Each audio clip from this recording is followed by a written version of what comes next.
안녕하세요, 여러분. 반갑습니다. 먼저 제 소개부터 드릴게요. 저는 한 15, 16년간 그 명품 패션지 편집장을 해왔습니다. 그러면서 여러 가지 명품의 어떤 비하인드라든지 살짝 VIP의 세계, 그리고 흥미로운 얘기들을 좀 알고 있는데, 사실 요즘 가장 핫한 라이프 스타일이 무엇인지 다들 궁금하실 것 같아요. 저와 함께 하시면서 어딘가 멀리 가지 않더라도 이 공간 안에서 저와 함께 그 핫한 라이프 스타일을 즐기시기 바랍니다. 오늘 제가 제일 먼저 소개해 드릴 분은 사실 요즘 좀 웬만큼 관심 있으신 분들은 다들 궁금해 하실 것 같은 아트에 대한 얘기입니다.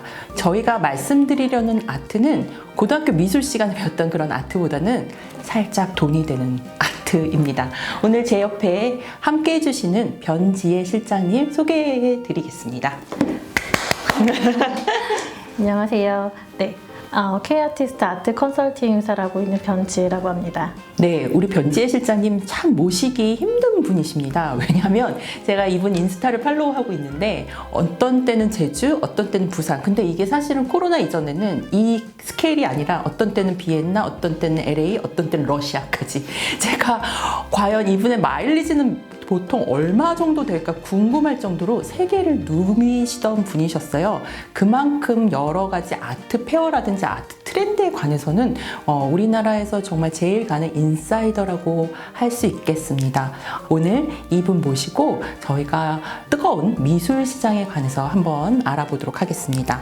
요즘 아트 시장이 많이 뜨겁잖아요. 특히 제가 들어보니까 저도 이번에 갔다 왔는데 부산 아트페어 같은 경우는 아마 기사로도 많이 보셨을 거예요. RM이 왔다 갔다 그러면서 쌈디도 왔다 갔다 가격이 오픈 전에 벌써 팔리고 있다 이런 얘기를 하고 있는데 왜 이렇게 아트 시장 뜨거운 건가요? 네, 국장님 말씀처럼 지금 2007년 이후에 최고의 호황기를 맞고 있습니다. 네, 저희 아트계에서 항상 했던 얘기가 있어요. 우리 아트 시장이 활발해지려면 아트에 관심이 없는 많은 분들이 인볼브가 돼야 한다고 말씀을 주셨는데 실제로 최근 들어서 일반인들이 갤러리를 시작하신달지 아니면 아트 컬렉터로 이제 이렇게 관심을 가지신 숫자가 아주 기하급수적으로 늘었습니다. 조금 전에 말씀 주신 아트 부산 페어에서도 4일간 350억이라는 아주 경이로운 숫자를 이번에 이뤄내서 그 어느 때보다 정말 아트 시장에 대한 관심이 높으신 걸 알 수 있겠습니다. 사실 자동차라는 건 한번 사기 시작하면 거기서부터 가격이 떨어지죠. 웬만한 명품들이 마찬가지입니다. 그런데 아트는 사고 난 이후부터 가격이 오르고 심지어 내가 그걸 즐길 수가 있잖아요. 특히 이 방송 보고 계신 분들, 의사분들 굉장히 많으신데 병원의 로비를 또 꾸며줄 수도 있고 환자들에게 좋은 영양까지도 줄 수 있는데 다들 궁금은 하실 거예요. 아트 투자 어떻게 시작을 해야 하나요?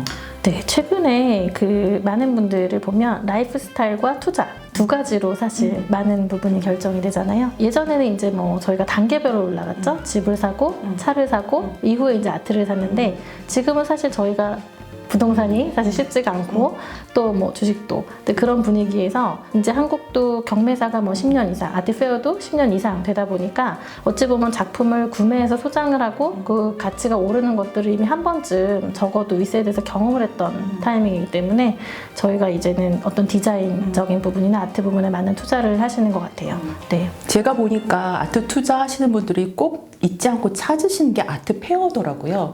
이 아트 페어가 이 아트 투자 시장에 굉장히 큰 역할을 한다고 들었습니다. 어떤 역할을 하나요? 저희가 코로나 때문에 이런 시기를 맞으려고 생각을 못했던 게 전 세계적으로 아트 페어가 주요 도시에서 열리는데 이제 가장 날씨가 좋고 멋진 곳에서 열립니다. 그래서 이제 그렇게 대도시들을 다녔었는데 이제는 저희가 해외에 갈 수 없고 국내에서 하는 이제 중소형 아트 페어까지 인기가 많고요. 맞아요. 네. 굉장히 수혜주가 됐죠? 맞습니다. 네, 그래서 아트 페어가 작년 말부터 다시 열리기 시작했는데 아트 페어의 장점은 무엇보다 저희가 수많은 작품, 내 취향에 맞는 작품을 한 번에 만날 수 있다는 게 제일 큰 장점인 것 같습니다. 맞아요. 이게 갤러리를 돌아다니는 일이 사실 쉬운 일은 아닌데 이 갤러리들이 한 곳에 모여서 지금의 동향을 좀 알 수 있잖아요. 그러다 보니까 아트페어에서 약간 눈도장을 찍은 작품들이 화제에 오르면서 작품가가 되게 급상승하는 걸 볼 수 있는데 이번 부산 아트페어는 어떤 작품이 가장 하이라이트였나요? 이번 부산 아트페어의 특징은 정말 투자였던 것 같습니다. 페어에 참여하는 갤러리들은 사실 상당한 부스 비용을 지불하기 때문에 어찌 보면 당장의 세일즈가 일어나야 되는 예, 가장 많이 찾는 작품을 가지고 나온다고 보시면 되거든요. 110개 정도의 갤러리가 참여를 했는데 대부분이 다 한국 작가들. 올해의 트렌드는 한국 작가들입니다. 그래서 예, 저희가 언론에서도 많이들 보신 정말 뭐 김한기, 이우한, 뭐 김창렬, 박서보, 이건용 이런 작가들이 정말 불티나게 팔렸고 파나 작품들 상당히 많이 구매를 하셨고요. 파나 에디션이라고 하는 이 에디션 작품들 역시도 작년보다 한 5배 정도 오른 가격임에도 불구하고 5배요? 네, 맞습니다. 5배 정도 오른 가격임에도 불구하고 페어 이틀째부터 작품이 없어서 못 파는 아주 귀한 그런 상황이 있었습니다. 그럼 제가 좀 이해를 해보자면 아트페어는 곧 백화점 같은 역할을 하는 거네요. 그리고 거기에 아트를 쇼핑하러 갔을 때 올해의 트렌드 중에 하나가 한국 작가들, 그리고 이렇게 말씀해주신 이 작가분들이 사실은 저도 귀에 들으면 조금 익숙한 작가분들이세요. 약간 우리나라의 문화면에 좀 나오는 그런 분들이신데, 이분들이 약간 제가 알기로는 단색화에 대해서 좀 특화된 분이셨잖아요. 그래서 한국 그림 하면 이걸 단색화라는 그 생각이 많이 드는데요. 단색화라는 건 어떤 건지 그거 한 번만 짚고 넘어갈까요? 너무 중요한 개념이세요. 사실 한국 미술 그럼 어떤 게, 우리가 뭐 백이민족 하듯이 어떤 게 한국 미술이냐 하시는데, 적어도 유명한 작가도 많고 실력 있는 작가도 참 많지만 세계적으로 인정받는 한국의 미술사조, 그리고 현재 실제로 거래되고 있는 작품은 단색화. 영어로는 이제 코리안 모노크롬인데요. 어느 나라나 사실 그 단색화는 있죠. 미국에도 뭐 도널드 저드 같은 뭐 미니멀리즘이 있고, 근데 한국에서는 이제 아까 제가 말씀드린 그런 뭐 이우한 세대를 비롯해서 박서보 특히 단색화라는 그 어떤 이 무브먼트 하종현까지에 들어서 사실 세계에서 여전히 이제 거래가 되고 있는 상황입니다. 단색하니까 약간 한 가지 색깔을 이용을 해서 뭔가 좀 미니멀한 느낌, 그런 걸 좀 단색화라고 하는데, 제가 주변에 컬렉터들한테 여쭤보니까 단색화를 특별히 사랑하시는 이유가 어떻게 보면 인테리어적으로도 훌륭하고, 그리고 걸어놨을 때 예쁘기만 한 게 아니라 뭔가 지적으로 보인다. 단색화의 매력은 그냥 하나의 색깔로 표현했다는 게 아니라 단결에는 사실 철학과 의미를 저희가 소장하는 거거든요. 단색화 작가들이 가장 활발하게 활동했던 시기가 이제 70년대. 그때 저희가 사실 정치적으로 여러 가지 격변과 소용돌이, 힘든 소용돌이에서 작가들이 그 어려움을 어떤 정신 수양을 통해서 자기 성찰을 담아낸 그런 작품들이라서 소위 작품에도 다 사람들이 손으로 하는 거기 때문에 기운이 있어요. 보아서도 매력적이지만 좀 공부를 해야 작가나 어떤 저희가 정치적인 흐름을 어느 정도 알아야 저희도 그 작품의 묘미를 더 느낄 수 있기 때문에 아주 적은 정도의 스터디는 좀 필요한 것 같습니다. 예, 그래서 많은 사람들이 아는 만큼 보인다라는 말씀을 하시잖아요. 이 작가가 누구냐도 되게 중요한 것 같고, 그 작가의 백그라운드를 아는 것도 너무 중요한데, 또 한편으로는 이 작가를 후원하는 컬렉터가 누구냐까지도 이제는 좀 보더라고요. 최근에도 저희가 이건희 컬렉션 질문을 하는데, 이건희 회장이 과연 어떤 작품을 가지고 있었나. 그래서 이건희 회장이 가지고 있던 샤갈 작품 중에 이미지가 비슷한 작품이 엊그저께도 국내 옥션에 이제 출품이 되었고, 이제 뭐 수십억 원에 판매가 된 거는 다 그 이건희 컬렉션에 있었다라는 유사한 이미지라는 어떤 파워가 있는 것 같습니다.